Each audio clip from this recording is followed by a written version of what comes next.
programação, nós tínhamos lá a informação sobre esse curso de pós-grado, Introdução aos Estudos Teóricos e Epistemológicos em Política Educativa.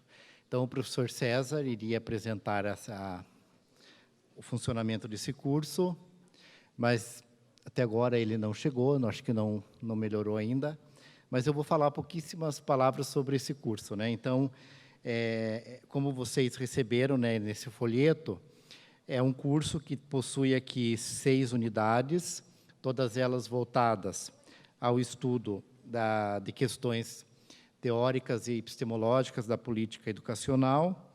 É um curso virtual, com carga horária de 100 horas, que foi programado para ser ofertado de agosto a dezembro de 2015. Existem aqui o início do curso no dia 3 de agosto e o período de inscrição de 1º a 31 de julho. Então, existem aqui alguns requisitos, né, que vocês devem ter observado. E agora e aqui no verso, a programação. E agora nós temos um problema na mão, né? Como eu expliquei para vocês na abertura, quando se trabalha em rede, você vai tecendo uma rede e a rede vai sendo tecida com outras pessoas. E quando nós lançamos essa ideia do curso, nós tínhamos a ideia de que iriam aparecer poucas pessoas. E não foi isso que ocorreu. Então, nos primeiros dias aqui, que foi no dia 1º de julho, até mais ou menos o dia 3, nós já tínhamos 350 pessoas. Então, isso é um número que já era o que era esperado para a primeira oferta desse curso. Então, o que deverá ser feito agora, algum critério de seleção de quem são as pessoas que farão o curso nessa primeira oferta, e outras pessoas ficariam, então, para outro momento, ou estamos ainda vendo se ampliamos, o quanto isso pode ser ampliado, porque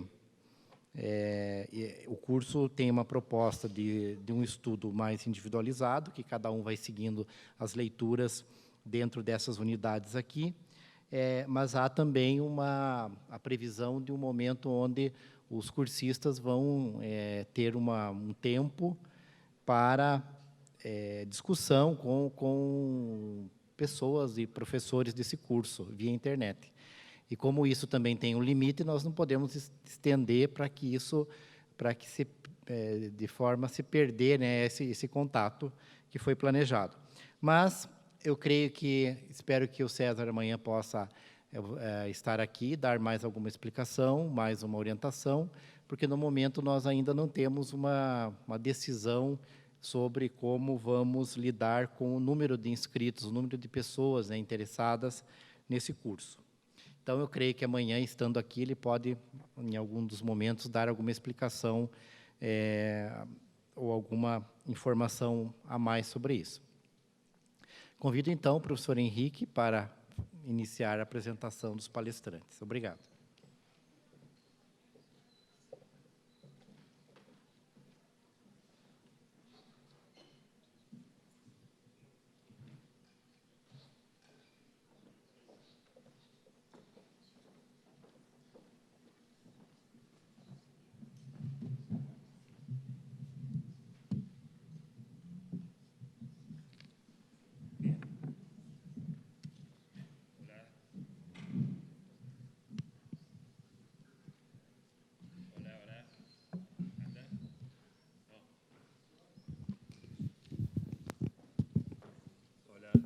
Olá, agora sim, obrigado.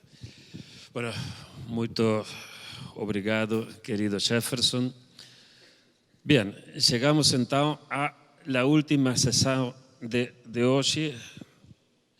E eu não queria deixar de agradecer e de parabenizar aos amigos da RLEP, porque verdadeiramente eu acho que interpreto um pouco o sentir de todos nós, de um dia intenso, certamente, mas um dia muito, muito produtivo, desde a primeira palestra da professora Nora em adelante. Eu acho que não ha sido uma jornada mais, não? Sino que todos levamos muito de aprendizagem, muito de reflexão, e verdadeiramente o esforço feito por os amigos de Relepe, eu acho que merece ser não só agradecido agora na pessoa de Jefferson, mas também na pessoa de César, que esperemos que amanhã já lo tengamos así aquí, pero verdaderamente lo que vocês están haciendo es historia.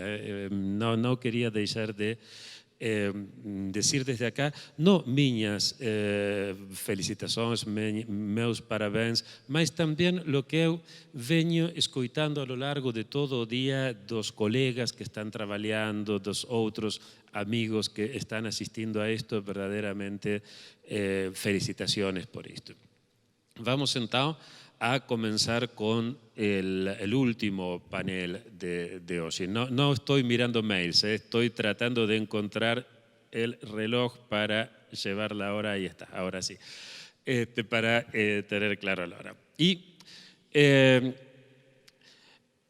eu falo em portunhol porque eu gosto de portunhol, porque é uma língua impura e porque é uma língua que mostra a vontade de dois povos de conhecer-se, de falar, e sobretudo porque não temos uma academia que diga isto é correto, isto não é correto. Eu amo as coisas que não têm academias, que não têm regras, que não têm normativas. Mas vamos a escutar agora a dos espanhóis que vienen precisamente de, además, de Extremadura, que eu tenho amigos de Valladolid que dicen que ellos son los que hablan el mejor español, los de Extremadura dicen que son ellos. Eu acredito que ninguém, que o español que se fala es el que falan as pessoas, ¿no?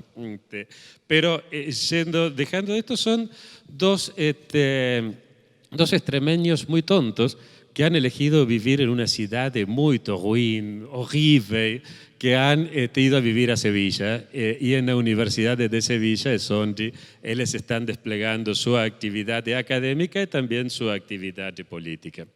Voy a presentar a los dos conjuntamente porque eles depois não vão fazer primeiro uma intervenção e depois outra, sino que em aproximadamente 35 minutos vão fazer a apresentação global da temática que nos ha convocado y cuyo título ya estamos viendo detrás. Juan Luis Rubio, él es formado en la Universidad de Salamanca, donde hizo su graduación como licenciado en Ciencias de la Educación y luego hizo su doctorado en la Universidad de Sevilla con una tesis sobre historia social y pedagógica de la propia universidad. Juan Luis es profesor titular actualmente en la Facultad de Ciencias de Educación de la Universidad de Sevilla, ha pertenecido a varios grupos de pesquisa en distintos proyectos y ha realizado estancias de investigación en distintos centros como la Universidad Humboldt de Berlín, la George August, la Universidad de Gotinga. La labor docente se ha centrado en materias de sociología, historia, planificación y economía de la educación, junto a la de política y legislación educativas, áreas sobre las que ha investigado y publicado distintos trabajos, entre los que destaca aquellos que estudian las relaciones entre universidad, enseñanza y creación científica. Por su parte, Cristóbal Torres Fernández es licenciado en Pedagogía por la Universidad de Sevilla y ha cursado numerosas maestrías relacionadas con la política educativa, la comunicación política, las lenguas extranjeras, la literatura española y las tecnologías de la información y la comunicación. Es profesor en prácticas de la Universidad de Sevilla y ha disfrutado de una beca de formación del personal investigador en esta institución. Esto de disfrutar de la beca en Sevilla está bien elegida la palabra, ha disfrutado. Ha impartido docencia en asignaturas relacionadas con la historia de la educación, la historia del deporte y las políticas educativas, siendo esta última su área de conocimiento. Además, es concejal del Ayuntamiento de Villafranca de los Barros, lugar en el que desempeña su labor política. ¿Dónde queda Villafranca de los Barros? Cerca de Zafra, en Extremadura, cerca de Zafra, Almendralejo. Bien, muchas gracias. Con respecto a su... ¿Puedo preguntar por qué partido? por un partido independiente, forma elegante de secretario. Con respecto a su experiencia científica, es autor de numerosos artículos relacionados con las políticas educativas, la inclusión educativa, las tecnologías de la información y la comunicación y la calidad de la educación. También ha desarrollado numerosas y destacadas estancias de investigación en la Argentina. Así que bueno, muchas gracias a ambos. No sé en qué orden o cómo ustedes preferirían comenzar. Bien, buenas tardes. No hablamos en portugués, la verdad lo sentimos enormemente, o yo al menos sí lo siento porque la comunicación es básica en estos encuentros, y más cuando uno se desplaza desde donde venimos nosotros. Nos desplazamos fundamentalmente para comunicar y eso es lo que nos ha traído hasta aquí. Gracias, muchísimas gracias. Una pequeña, digamos, matización. No teníamos pensado proyectar nada en la pantalla, sino utilizar fundamentalmente el discurso como vía de comunicación. En este caso creemos o hemos pensado que la lectura como apoyo a nuestro discurso puede ser buena para todos aquellos de ustedes que no alcancen a comprendernos si vamos excesivamente rápido. Les pedimos disculpas por anticipado porque probablemente la calidad no sea aquella que esperábamos, pero bueno, sirvan nuestras disculpas para justificar esa proyección. En primer lugar, tenemos que manifestar, y creo que esto es de común acuerdo, que es una suerte y un honor tener la posibilidad de participar como invitados en este encuentro de la Red Latinoamericana de Profesores de Política Educativa. Más si se celebra en un país tan vital y valioso como Brasil, procediendo a la propuesta de nuestros colegas argentinos, entre los que es justo agradecer el trabajo y también los desvelos del profesor Gabriel Asprella, para que hoy podamos comparecer ante todos ustedes y tratar de contarles algo que nos han pedido. No debemos dejar pasar tampoco esta oportunidad para agradecérselo a la organización, a las instituciones y a las personas que hacen posible este evento. A todos ustedes agradecemos también su presencia y confiamos en poder satisfacer la curiosidad que les ha conducido, que les ha mantenido en esta sala. No sin advertirles que el trabajo que presentamos semeja en sus hechos al de Teseo, adentrándose en el laberinto al encuentro del Minotauro.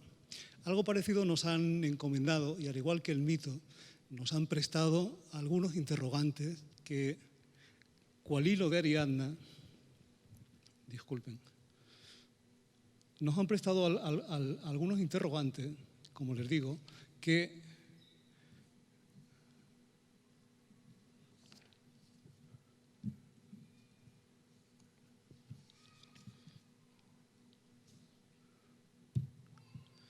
bueno, como les decía, nos han prestado algunos interrogantes que, cual hilo de Ariadna, nos pueden servir de guía para introducirnos, para adentrarnos en este complejísimo terreno que es la política y la educación, la política y la legislación de la educación en España, o la política y legislación educativa en España.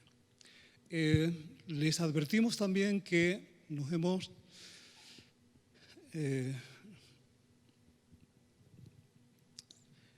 arriesgado a fracasar.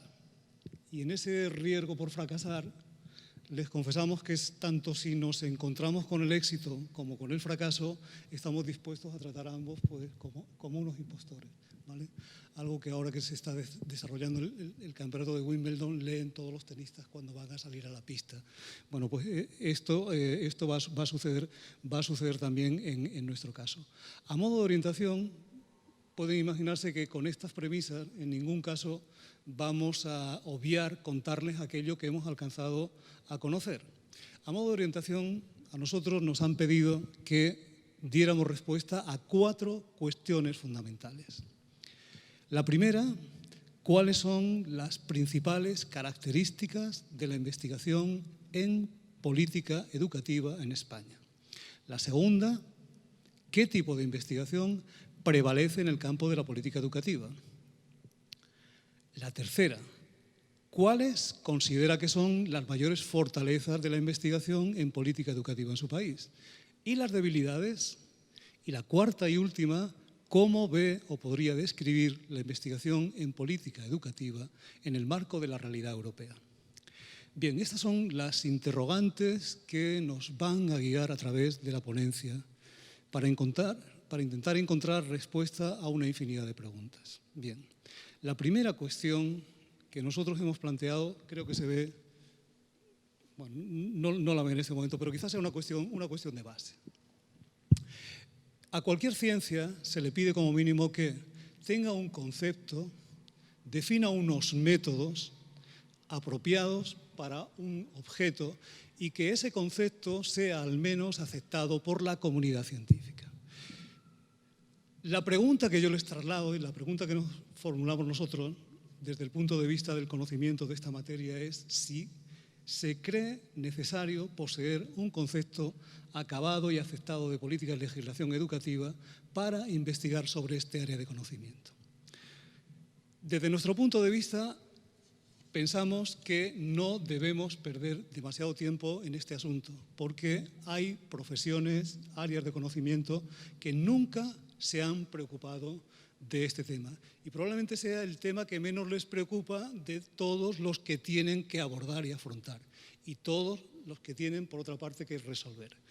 Por tanto, si les parece, dejamos el tema del concepto y nos ponemos a trabajar sobre los objetos posibles que pueden ser susceptibles de ser investigados desde el campo de la política y legislación educativa. Para no movernos sobre algo desconocido, nosotros tenemos una persona como referencia en España, que es Manuel de Puelles Benítez, y pensamos que ha sido siempre nuestra guía y sigue siendo una persona que, a pesar de su edad, las aportaciones que viene realizando continúan siendo de un valor extraordinario. En una reunión que se celebró en Valencia en 2012, organizada por la universidad por esa universidad, él volvió a reiterar que en política y legislación educativa había que tratar de encontrar temas que fueran actuales en el futuro, es decir, que no fueran temas coyunturales que pudieran ser superados por las propias circunstancias del momento político. Esos 4 temas, esos 4 núcleos en los cuales él se reiteraba eran, no sé si lo pueden ver ahí, si quieren los comento brevemente, pero el primero es el tema de los valores. El tema de los valores vinculado sobre todo a las ideas que sustentan esos valores y a la ideologización de esas ideas. Es decir, en suma, el problema de las ideologías y sobre todo las ideologías educativas. Este es un tema que va a ser constante objeto de investigación tanto en el presente como en el futuro y, por supuesto, en el pasado. El segundo tema sería el papel que desempeñan los actores. Especialmente hay un actor o un macroactor que va a seguir siendo el protagonista, más allá de las políticas neoliberales o más allá de las políticas sociales, que va a ser el Estado. El Estado sigue siendo determinante a la hora de analizar, investigar en materia de política y legislación educativa. No solo el Estado, sino los grupos de interés y los partidos políticos. Ambos son quienes generan la política educativa, o ambos son protagonistas principales de la política educativa, especialmente el segundo de ellos.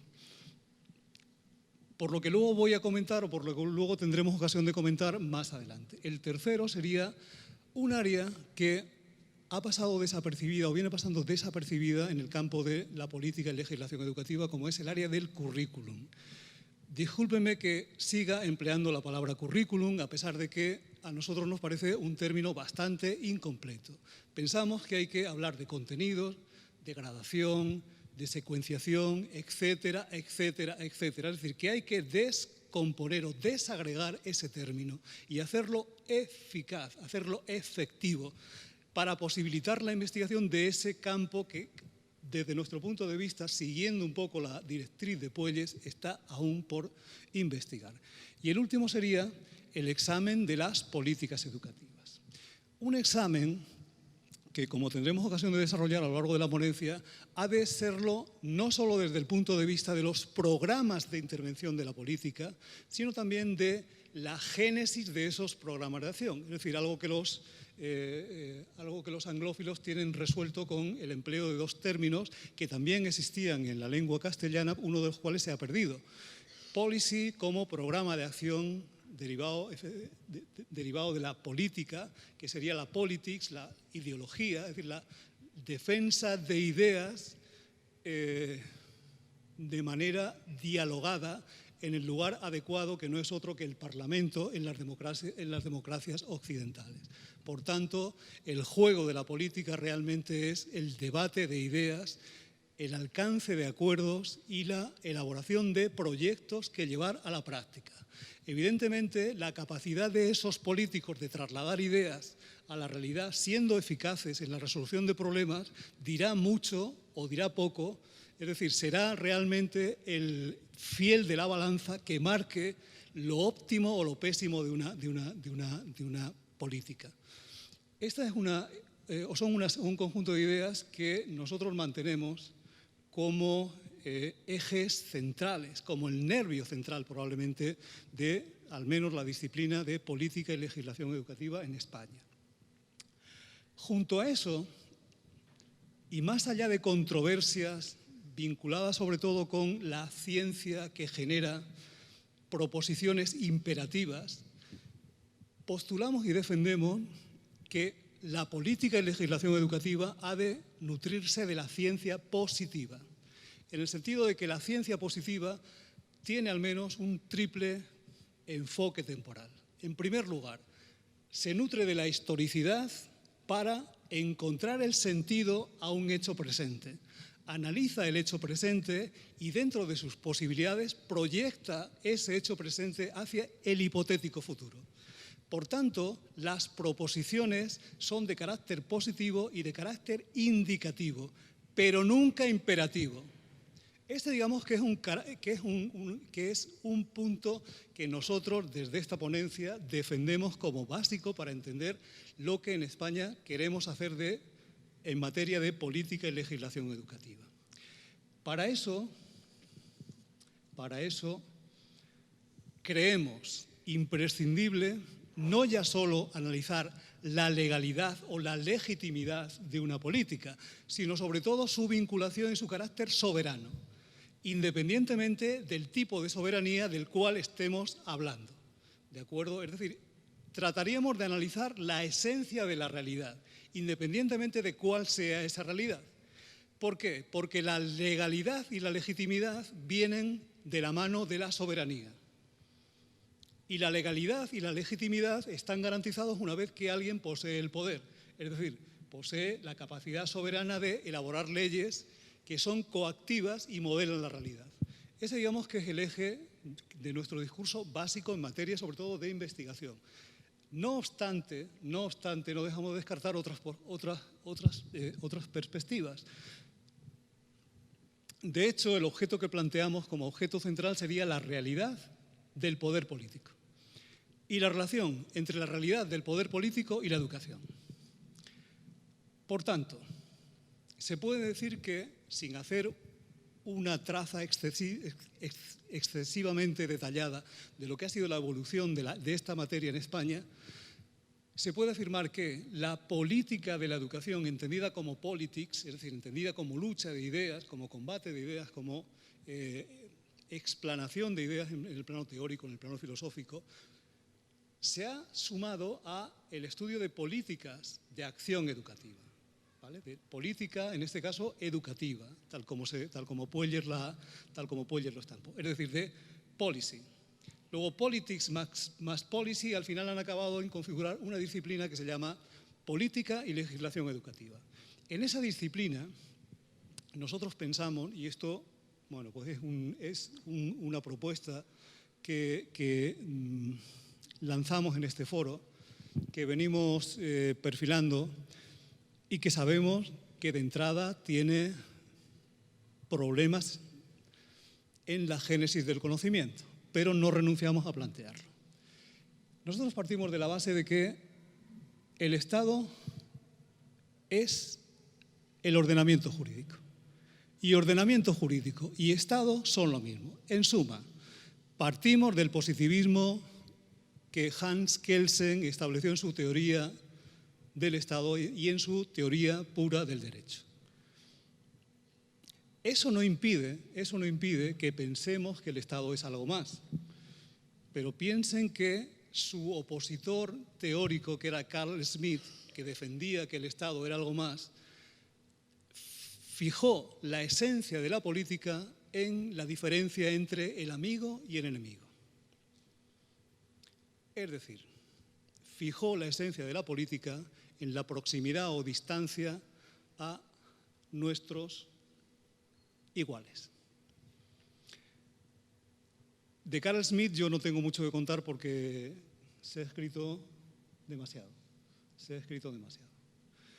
En el fondo no le falta razón, pero creemos que ese no es el camino por el cual debamos orientar una disciplina y una ciencia que se dedica a analizar la relación entre política y educación. En política y educación pensamos que no hay amigo y enemigo. En política y educación pensamos que debemos integrar, porque la tendencia, evidentemente, es la integración, no la segregación. Pueden existir pedagogías segregadoras. Y esto es una especie de defensa del principio fundamental de los derechos de la persona. Por tanto, nos parece que entrar en ese camino es desvirtuar un poco el sentido sobre todo constructivo que puede tener la ciencia de la política y legislación educativa. Pero bueno, este es otro discurso en el cual no quiero entrar porque me distanciaría mucho de la línea que nos hemos marcado como generatriz de esta aportación. ¿Cuál es el problema que en España venimos detectando a la hora de determinar cuál debe ser el objeto de la política? Esto yo no sé si sucederá en sus países, pero en España tenemos al menos una doble componente. Por un lado, el catastrofismo de los medios de comunicación, un catastrofismo que suele aflorar cada vez que se publican los resultados de cualquier tipo de informe, proceda este de un organismo internacional o proceda de un organismo nacional. Esa lectura sesgada que hacen los medios de comunicación se une en ocasiones al papel que desempeñan los partidos políticos como creadores de opinión. Los partidos políticos, decía también Hans Kelsen, y disculpen mi reiteración con Kelsen, pero nos parece más coherente seguir una línea que es hacer un cóctel explosivo de autores, ¿vale? Entonces preferimos quedarnos con Kelsen. Kelsen dice que los partidos políticos son creadores de opinión. En muchas ocasiones, la instrumentalización que el partido político hace de esa prensa catastrofista conduce a lecturas sesgadas de la realidad del sistema educativo. Esto quizás sea una de las debilidades del propio sistema que la política y legislación educativa ha de analizar y ha de poner en conocimiento de toda la sociedad. Porque muchas veces estamos asistiendo, al menos en España, a una desvirtuación sistemática de la política del adversario cuando el adversario en ocasiones acierta. Y justo es reconocer que cuando el adversario político acierta, contribuye, en definitiva, al bien común. Negar la evidencia lo puede hacer la política, pero no la ciencia. Esa, digamos, que es una de las posiciones. Las evaluaciones externas también marcan o suelen marcar la orientación de la política. Y este también suele ser otro de los problemas. Pensemos en los famosos informes PISA que miden parcialmente aspectos que no son completos del sistema, sino aspectos muy sesgados de ese sistema con un modelo que a pesar de la pulcritud, a pesar del afinamiento estadístico, no sirve para hacer un diagnóstico objetivo del sistema. No es el instrumento mejor para hacer ese diagnóstico. Y luego tenemos otro problema que añadir, u otro de los objetos que también hemos de analizar, que es sobre todo la impresión subjetiva, incluso la justificación que hacen los protagonistas de la política de su paso por la política. Esto también es susceptible de ser analizado y de ser contrastado con la realidad. Digamos que sería un objeto más de los posibles. Podríamos seguir elaborando objetos o podríamos seguir debatiendo sobre esta cuestión. A modo de corolario de esta primera parte, nosotros como no tenemos soluciones definitivas, les trasladamos un conjunto de preguntas que nosotros seguimos planteándonos como posibles objetos también de trabajo. Entonces, nos preguntamos, ¿es posible determinar cuáles son los principales temas que constituyen los objetos de investigación? ¿Cómo podemos responder con garantía a esta cuestión? ¿Qué podemos hacer para encontrar las respuestas? ¿Y dónde buscar las respuestas? Digamos que serían los interrogantes con los cuales cerramos esta primera parte de la cual nos han pedido que tratemos de responder, porque en el fondo no tenemos una solución clara. En relación a la segunda sería lo que nosotros hemos denominado prevalencia de los métodos de investigación, es decir, prevalencia en el sentido de insistencia en el uso de determinados métodos de investigación. Y aquí la pregunta que les lanzamos y que nosotros nos hacíamos cuando tratábamos de completar esta intervención era ¿qué es investigar? En este caso en política educativa o en nuestro caso en política y legislación educativa. Es decir, ¿qué se puede considerar que es hacer una investigación, realizar una investigación, desarrollar una investigación en política y legislación educativa? Cuando uno trata de responderlo, pues resulta que se encuentra en primer lugar con la historicidad del hecho político. Esto es ineludible. Esa historicidad afecta también a la propia política y afecta, por supuesto, a la legislación. Y, cómo no, afecta al desarrollo de las ideas. Por tanto, ¿sería posible hacer historia legislativa de la educación y considerar que uno está haciendo una investigación en política y legislación educativa? Si a eso le añadimos la historia ideológica o la historia política, o incluso la relación de esa historia legislativa con la economía, la sociología, la antropología, la cultura, la demografía, la geografía, la psicología, en el fondo todas las ciencias sociales y humanas tienen algo que aportar al investigador que se adentra en el campo de la política, en este caso legislación educativa.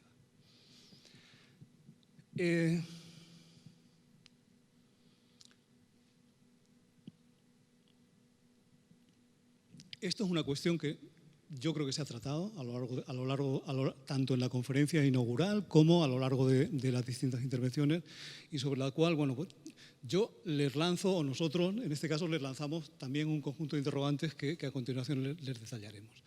Creemos que hay otro problema subyacente, y es sobre todo la eclosión de temas emergentes que requieren métodos específicos de investigación. Luego se lo comento. Nosotros esos temas emergentes, en la medida de nuestras posibilidades, luego van a ver cuáles son, que son bastante reducidas, tratamos de incorporarla cada año al programa de la asignatura. En este caso, ahí creo que pueden ver algunos de los núcleos, en este caso del núcleo 6 al núcleo 9. Esto lo desarrollamos a modo de ponencias de debate e investigación, las llamamos. Cada una de esas ponencias tiene una duración calculada de 1 hora, es decir, que durante 1 hora trabajamos ese tema puntual para que al menos los estudiantes tengan una noción aproximada de cuáles son los temas candentes que pueden completar su formación. También hay temas que nosotros hemos considerado temas de ruptura y vanguardia, decimos. Quizás nos hayamos pasado un poquito en considerarlos, pero bien, ahí están. El tema de la psicopolítica y educación. El tema de psicopolítica y educación, ¿por qué? Porque la psicopolítica se está transformando en la sociedad de la comunicación en un poder inteligente y de control, pero que nosotros pensamos que ese control ha de ser o ha de orientarse o ha de favorecer el bien común. Efectivamente, para poder investigar en psicopolítica hace falta manejar un método concreto que es sobre todo el Big Data, ¿vale? O son sobre todo los métodos que correlacionan datos de un volumen pues, absolutamente inmanejable hasta la actualidad, gracias sobre todo al apoyo de la supercomputadora. ¿De acuerdo? Entonces, haciendo correlaciones aleatorias, alguien puede encontrar que es significativa son significativas las correlaciones entre una serie de variables absolutamente imprevistas que pueden condicionar determinadas actitudes, en este caso del consumidor, de la sociedad, etc. Es decir, que nos estamos encontrando no solo ante temas novedosos, sino ante temas que también requieren una metodología específica para ser abordados. Yo creo que esto, bueno, pues son algunos de los problemas que nosotros podemos trasladarles y que en el fondo son inquietudes que nosotros tenemos sobre esta materia.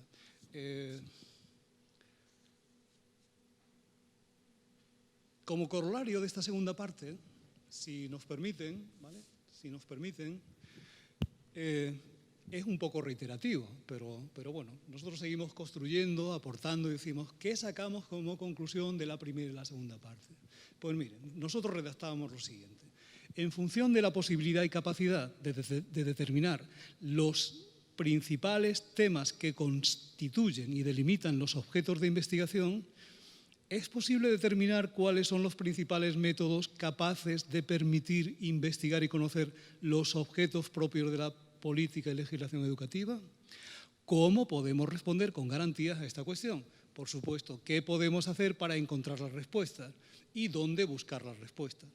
Este, digamos, que sería el corolario al tema de métodos. Como verán, hasta el momento casi no nos hemos aportado, yo creo que nada nuevo a lo que se ha hablado a lo largo de estas sesiones. Pero disculpen el lío de... Bien, tercer punto que nos pedían nuestros compañeros de Relepe. Fortalezas y debilidades de la política y legislación educativa en España. Bien. Fortalezas, si es que hay alguna. Análisis de políticas públicas. Nosotros pensábamos que, y seguimos un poco la línea de Pueller, yo les advierto que aquí de original hay más bien poco, algún pequeño conato, pero políticas públicas. ¿Por qué? Sobre todo el impacto de los planes de acción política en la realidad. Como ustedes saben, España está sumida en una crisis económica de dimensiones absolutamente considerables, desmesuradas. Si uno analiza la policy, es decir, los programas políticos de acción, se da cuenta del uso irracional que se ha hecho de fondos que podían haber tenido una utilidad sustancial para la sociedad española. Hay una absoluta incapacidad, desde el punto de vista jurídico, de actuar contra insensatos políticos. Absoluta. Tenemos la suerte, y esto hay que manifestarlo en público, de que nuestro sistema judicial permite encausar a aquellas personas que han cometido algún tipo de delito con los fondos públicos. Creo que no es necesario dar ningún nombre, porque a nivel internacional intuyo que están más que difundidos, ¿de acuerdo? Pero entenderán que llegan hasta la máxima representación del poder español, su familia. Creo que no es necesario insistir más. Tenemos esa virtualidad, pero sin embargo les reitero que no hay posibilidad de encausar a ningún insensato de la decisión política. Y esto pues, probablemente en algún momento las democracias tendrán que planteárselo como algo necesario. Bien, no voy a entrar en algo que no me compete y voy a ir a nuestra realidad. Nosotros tenemos una ausencia de teorías para las políticas públicas en educación. Y digo ausencia de teorías porque al final subrayaba al principio el papel del Estado. Yo estoy convencido, o estamos convencidos, de que el papel del Estado sigue siendo necesario con independencia del modelo político existente. Sea este social o sea neoliberal. En ambos casos. ¿Por qué? Porque pensamos que la educación obligatoria es un bien no de mercado. Es un bien no de mercado. Es un derecho fundamental. Pero ese derecho fundamental no se puede transformar en un bien de mercado porque no es, por mucho que los economistas se empeñen, los economistas no, un sector del pensamiento económico se empeñe en pensar que puede ser objeto de transformación en bien de mercado. No es el momento quizá de desarrollarlo, pero bueno, lo dejamos ahí. El papel del Estado en este caso es absolutamente insustituible para hacer que un derecho prestacional se lleve a la práctica. Y la educación es un derecho prestacional en la mayor parte de democracias. Otra cuestión, la interdisciplinaridad. Esto es una presencia constante en el área de política y legislación educativa. Hay que pensar de forma interdisciplinar. Y digo esto porque el proteccionismo de las escuelas científicas, de las sociedades científicas, en ocasiones hace imposible que las aportaciones de comparatistas, analistas jurídicos,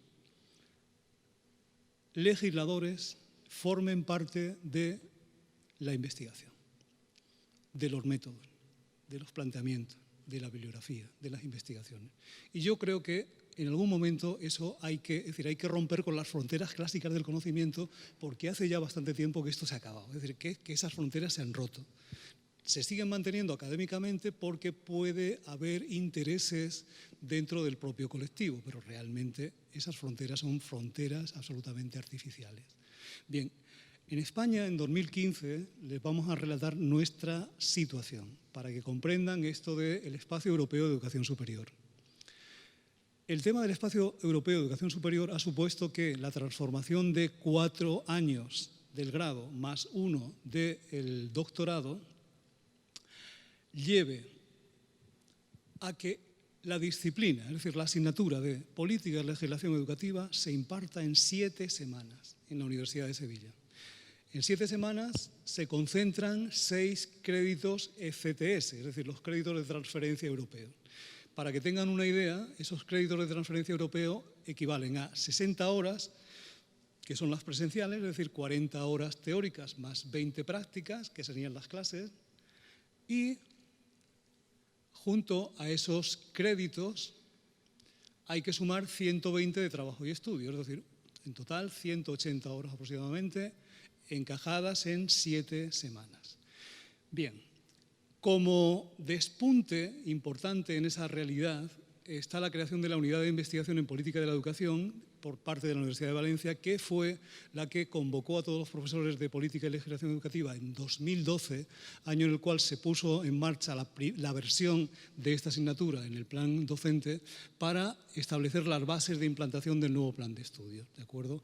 Piensen que una materia a la que Pueller Benítez dedicaba 2 volúmenes de un manual dedicado el primero a elementos de política educativa y el segundo a política y educación en la España contemporánea se han quedado transformados en un solo manual que ha titulado Política, Legislación y Educación.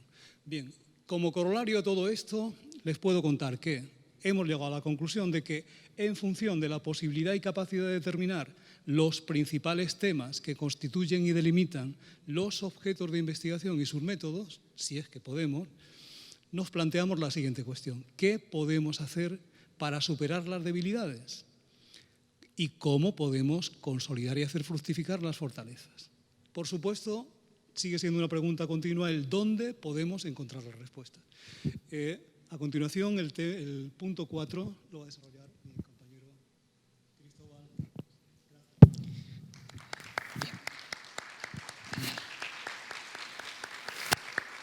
Gracias. Bien, buenas tardes, noches ya casi. estamos ya cansados después de este largo día de aprendizaje, de compartir reflexiones.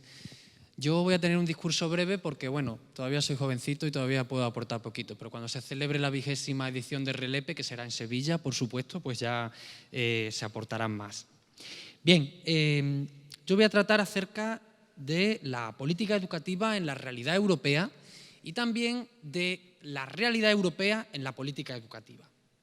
Muy brevemente os vamos a comentar algunos aspectos que hemos estudiado, a los que hemos llegado en clave, en conclusión.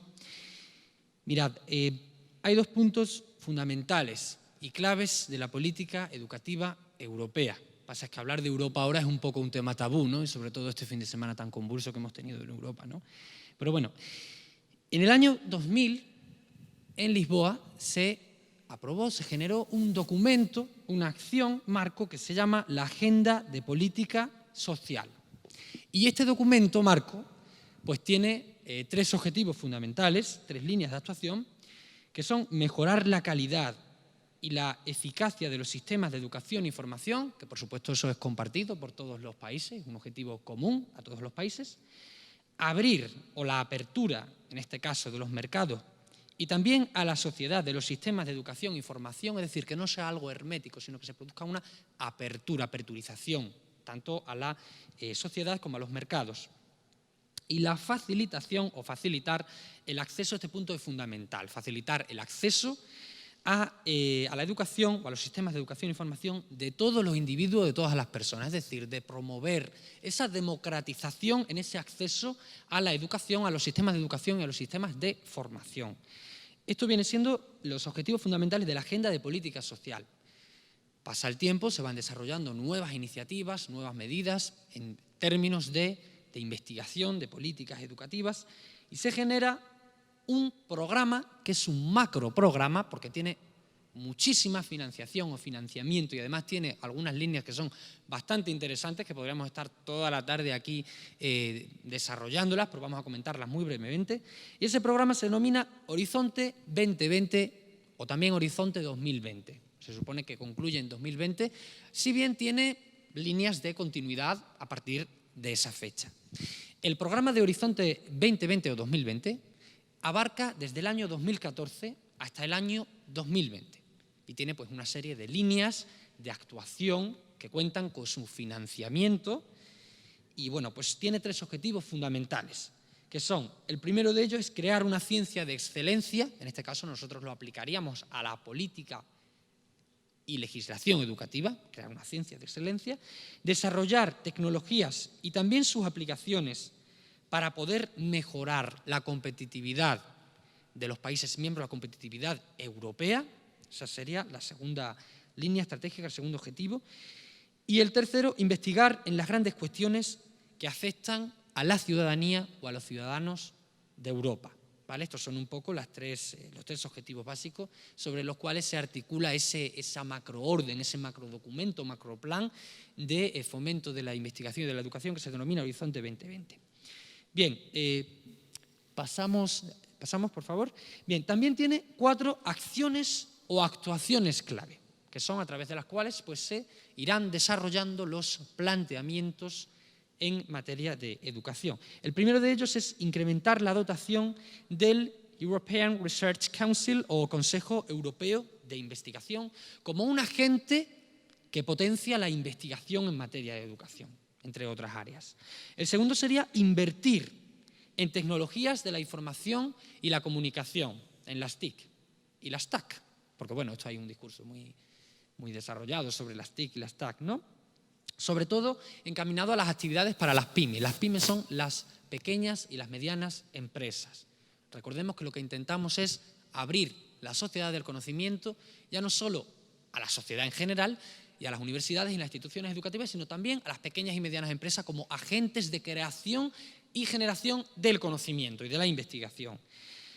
El tercer punto, actuación clave, sería promover o fomentar la competitividad, pero con grandes consorcios, con grandes grupos de investigación, también empresas y usuarios particulares o agrupados. Aquí no se incluye el Consejo Europeo de Investigación, puesto que tiene pues, una acción específica, que es la primera acción que hemos visto y que hemos estado explicando.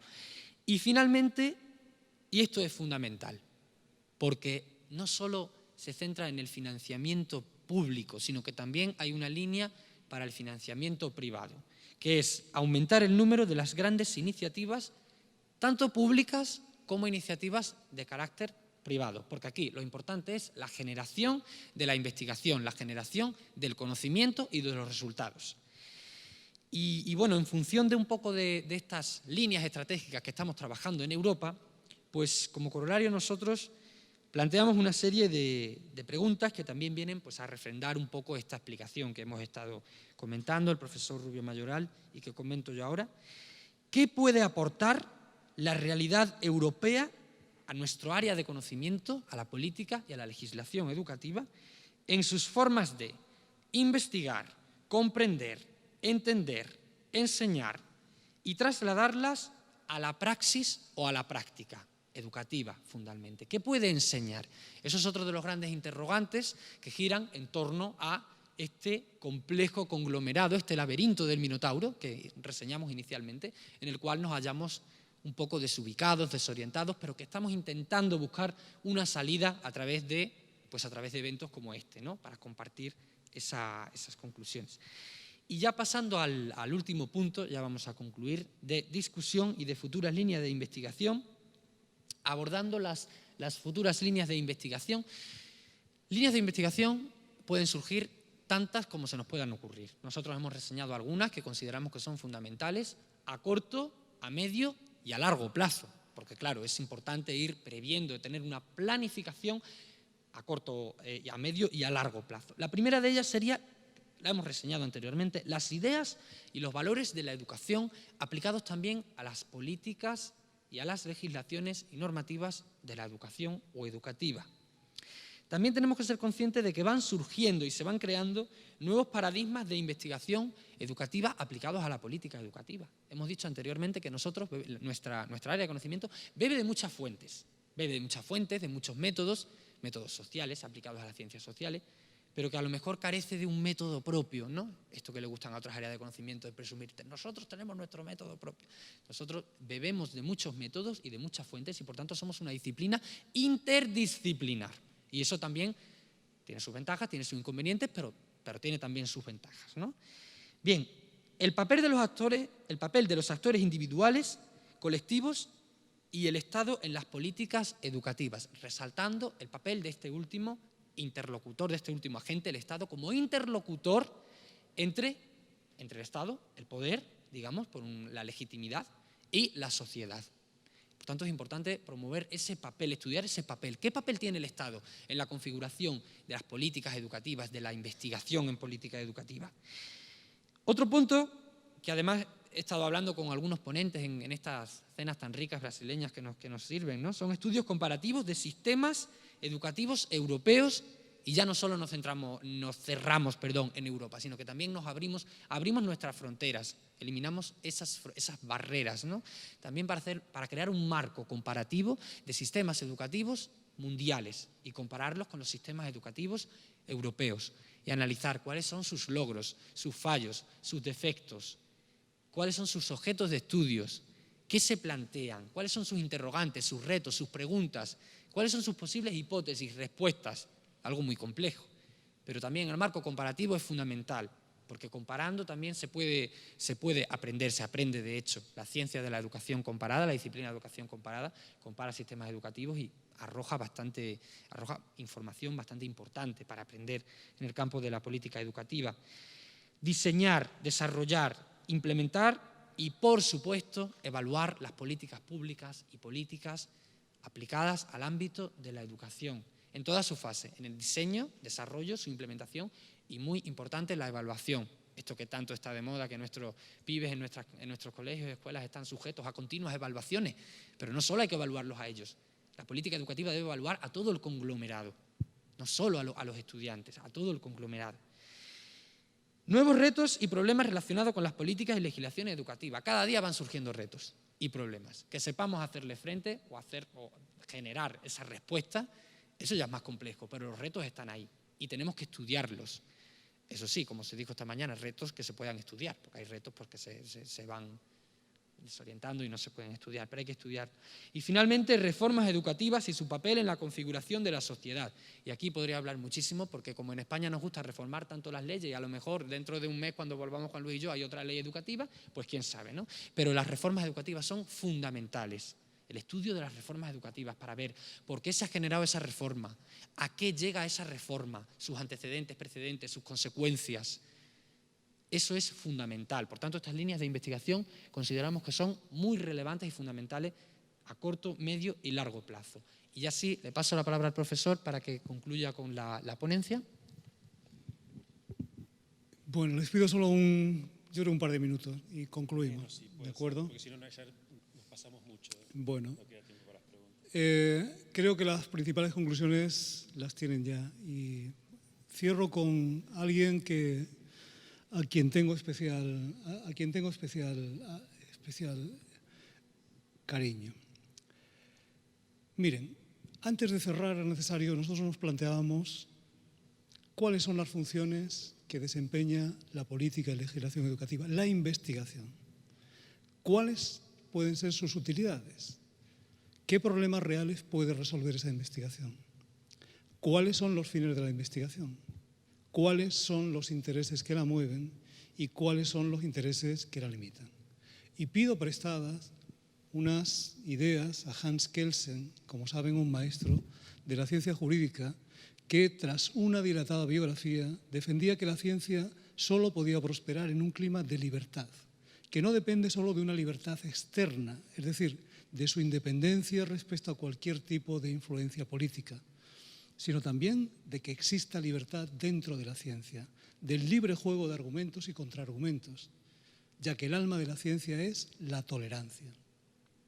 Todo eso mediado por una idea de justicia que entendía que podría darse en aquel orden social bajo cuya protección pudiera progresar la búsqueda de la verdad, mediada por la libertad, la paz, la democracia y la tolerancia. Con ese deseo hemos emprendido este trabajo y esperamos que sus frutos aporten algo nuevo a lo ya conocido. Muchas gracias.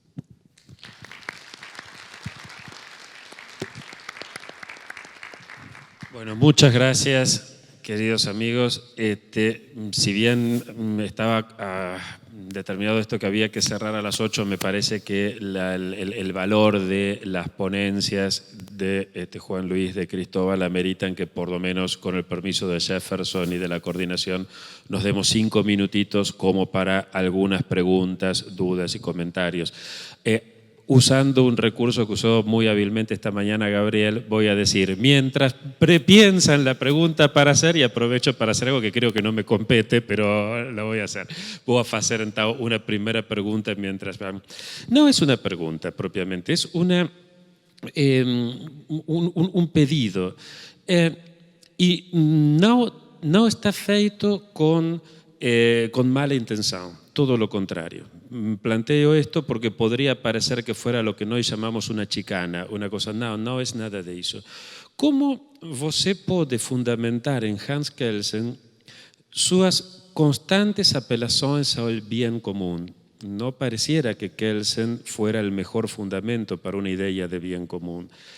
Por otro lado, ¿cómo bueno, no voy a meterme con una discusión más fuerte, la idea de tolerancia, la idea de verdad, la idea que nos llevarían a una discusión infinita y que no sería la misma idea de una posible ciencia pura, no nos llevaría a una discusión infinita. De todos modos, quiero rescatar en serio y agradecer que hayan traído a la mesa a uno de los más grandes pensadores con los cuales, aunque uno no concorde, más obviamente vale la pena para poder llevar adiante una discusión seria. Y en este mismo sentido, ¿cómo denunciar la incapacidad del sistema jurídico para afrontar decisiones insensatas? Esas fueron las palabras textuales desde Hans Kelsen. ¿No sería más fácil hacerlo desde un decisionismo? Posiblemente você pode hacerlo, mas eu acho que sería muy complicado. Tem otras formas más fáciles. Lamento mucho que el discurso no se haya entendido. Hans Kelsen no habla del bien común en su obra. Hans Kelsen quiere hacer una teoría pura del Estado y una teoría pura del derecho. Eso es lo básico y eso es lo que traemos aquí, ¿vale? Si queremos fundamentar una disciplina que se llama política y legislación educativa, tenemos que pensar que la legislación es el epicentro de la asignatura. ¿Por qué? Porque la legislación la crea la política, independientemente de cuál sea la orientación política. Hans Kelsen para nada entra a analizar la ideología. Hans Kelsen en su obra descarta cualquier tipo de ideología. Por tanto, es imposible que el que está aquí en esta mesa traiga a colación la relación entre Hans Kelsen y la ideología. Es absolutamente inviable que yo haya dicho eso. ¿De acuerdo? El tema del bien común es un tema que yo aporto. Y que yo aporto como sensatez a la política. Evidentemente ha sacado otro tema que es importantísimo y trascendental. Claro, ¿cómo el poder político se va a dotar de normas que penalicen la acción del poder político? Pero eso no lo dice Hans Kelsen, eso lo digo yo. Y eso lo defiendo yo. ¿De acuerdo? Y finalmente, hay una cita de Kelsen sobre la teoría de la justicia, donde él postula realmente una serie de principios que son esenciales para comprender el sentido del derecho y el sentido de la justicia. Yo no he dicho en ningún momento que Hans Kelsen hable del bien común, que probablemente en alguna de sus obras relacionadas con teoría del derecho internacional hable. ¿Vale? La paz por medio del derecho. ¿Vale? Pero no, yo creo que no es momento de decir esto no es no hemos venido desde España a dar una ponencia de Kelsen. Yo he utilizado a Kelsen en la medida en que instrumentalmente, desde el punto de vista académico, nos es sumamente útil para entender que Estado y legislación o Estado y ordenamiento jurídico son lo mismo. Y que si se habla de legislación educativa, se habla de política educativa. Y la legislación sirve para comprender la estructura del Estado y sirve para hacer un análisis de la génesis de ese Estado. Es decir, hay toda una serie de virtualidades que nosotros, desde luego les he dicho que es un riesgo traer el positivismo jurídico de 1920, etcétera, que ha recibido palos por todos sitios, como verán ustedes sigue recibiendo palos, pero bueno, en este caso a mí me da la sensación que es una absoluta mala interpretación. Discúlpenme si no he sido suficientemente claro en la exposición o en el manejo de la obra de Hans Kelsen, pero debe quedar meridianamente claro que en ningún momento esto puede ser posible confundirlo. El que les habla, desde luego, lo tiene claro, ¿de acuerdo? Y yo creo que esa idea he de transmitirla. Creo que con esto, si quiere podemos seguir hablando de Kelsen, pero me parece que no merece la pena. Me quedó claro que Kelsen y el bien común no tenían nada que ver, pero como vos habías hablado varias veces de lo mismo, tenía la duda entonces. Sí. ¿Alguna pregunta que haya quedado por ahí? ¿Alguna mano levantada? No veo, no. Sí.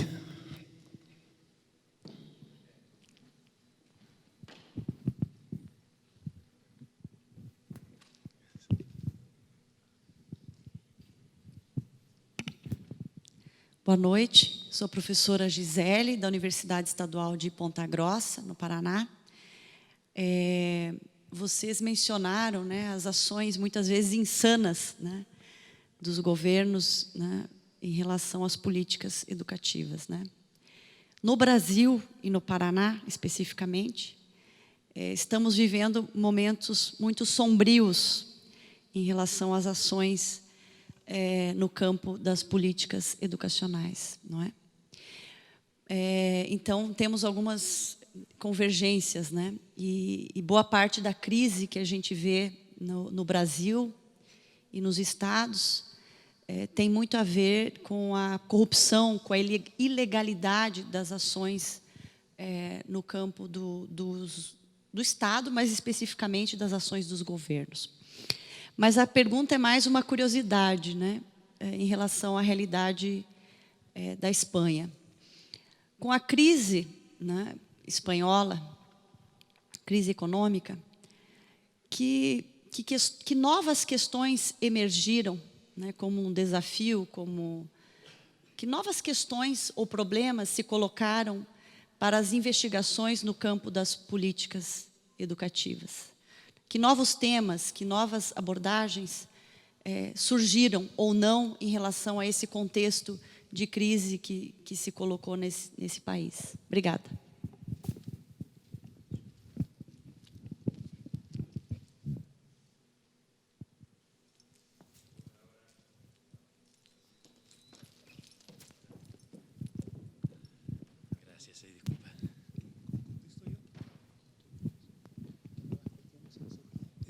Muchísimas gracias por su pregunta.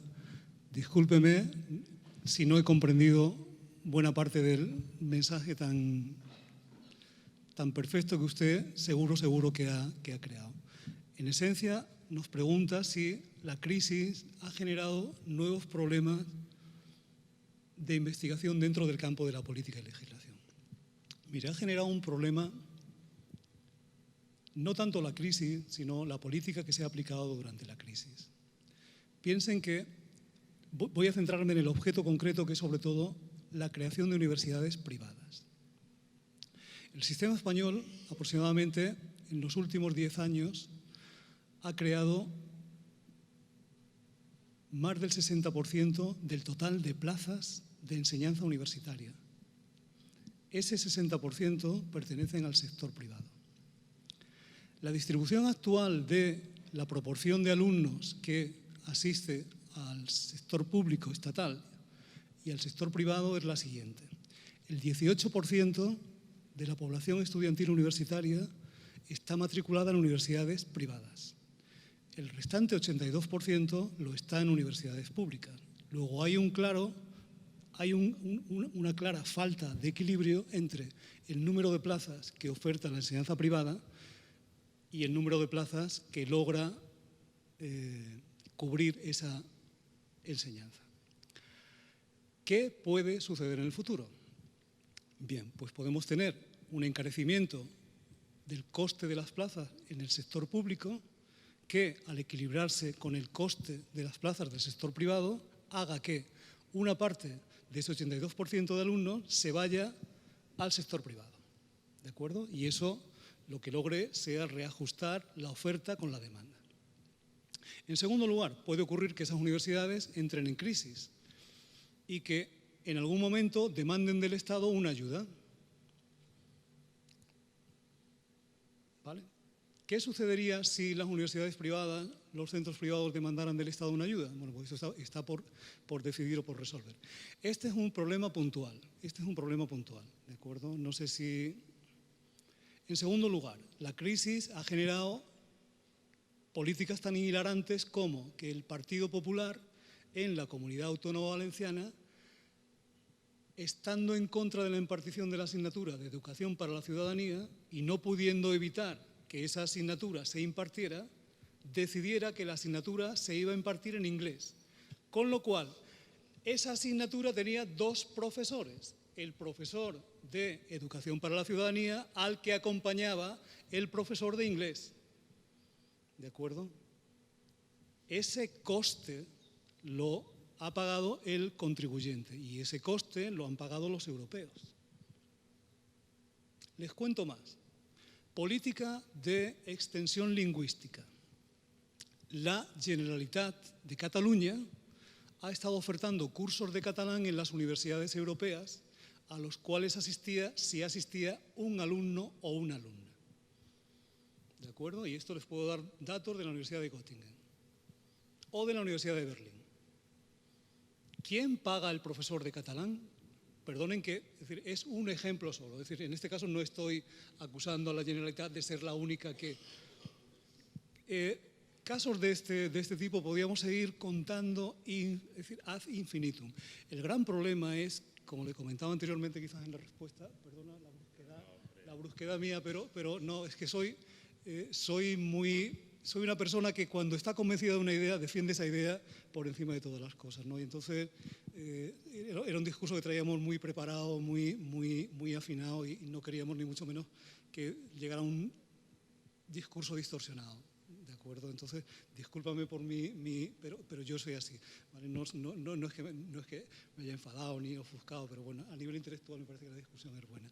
Entonces, le reitero que ese tipo de temas hay muchos, es decir, hay múltiples. ¿Cuál es el gran problema? Que probablemente no haya investigadores suficientes para abordarlos, ¿vale? Muchas gracias. No sé si le he respondido. Sí, bueno, yo completar un poco esta respuesta, que ha sido brillante, por supuesto, de mi profesor. Bien, vamos a ver.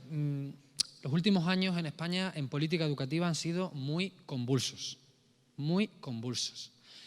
En el año 2013 se aprobó una ley en contra de todo el Parlamento y de toda la sociedad. Profesores, padres, madres, alumnos, todo en contra. Por tanto, una ley muy convulsa. Se ha vuelto a el tradicional debate entre libertad e igualdad. Libertad apoyada y sustentada por los sectores más conservadores y la igualdad apoyada pues, por los sectores más, digamos, progresistas. ¿Qué está pasando aquí? Libertad de creación de centros, en este caso universidades. Universidades privadas que están creciendo como setas en España. Valencia y Madrid lideran ese crecimiento de universidades privadas. Se está produciendo un desplazamiento del alumnado de las públicas a las privadas. Y eso es un problema, porque es una amenaza para la educación pública. Otras cositas que tengo aquí anotadas, que he ido anotando. Nuestro, por fin ya, exministro, no ministro, pero exministro, llegó a decir en unas declaraciones que en nuestro país sobran universitarios. Sobran universitarios. Yo no soy ministro de Educación, pero desde luego no creo que un país que tenga excedente de universitarios se deba decir eso, porque los universitarios generan conocimiento. Otra cosa es que no tengan oportunidades, becas, ayudas, programas, financiamiento para generar ese conocimiento, pero en un país no, sobran universitarios, nunca. Lo que pasa es que hay que saber gestionar el conocimiento que producen esos universitarios. Como sobran universitarios, nuestra gran cabeza pensante del exministro de Educación ideó un gran plan para disminuir ese número de universitarios. ¿Cómo se disminuyen? Aumentando las tasas universitarias, el precio de los estudios, para que las clases trabajadoras no puedan acceder a los estudios. Aumento de tasas, disminución de bolsas de estudio, becas. Si disminuyen las becas y aumentan las tasas, evidentemente no pueden estudiar el 90% de los estudiantes. Si a eso le sumamos la creación de universidades privadas, el objetivo era acabar con el sistema público de enseñanza universitaria. Un gran problema. ¿Investigación sobre esto? Pues quizás sea un tema bastante interesante de investigar. El tema de la igualdad, o mejor dicho, desigualdad, porque lo que se está promoviendo en España es la desigualdad de los estudiantes. Y alguna cosita así más, y ya para concluir, tema de la enseñanza bilingüe. Enseñanza bilingüe. Hay grandes diferencias entre comunidades autónomas, o provincias o regiones, como quieran llamarlas. Por ejemplo, en Madrid la enseñanza bilingüe se está convirtiendo en algo elitista, que se encargan los centros, sobre todo concertados, privados, por así decirlo. Contraposición tenemos Andalucía, que tiene una red pública de colegios bilingües bastante extensa. Quizás haya que mejorar su calidad, pero tiene una red pública de colegios bilingües. Frente a un modelo elitista, conservador, un modelo un poco más aperturista, progresista. El de Madrid conservador, el de Andalucía un poco más aperturista, progresista. Y estas son un poco las cuestiones que están rondando ahora mismo en España en temas de política educativa. ¿Vale? Bueno, ¿alguna otra pregunta o comentario? Agradecemos entonces nuevamente a Juan Luis, a Cristóbal por su presencia. Y no sé si Jefferson quieres cerrar. Entonces mañana a las 8:30, ¿no? Empezamos aquí o allá enfrente. Allá enfrente. Perfecto. Muchas gracias, buenas noches y seguimos.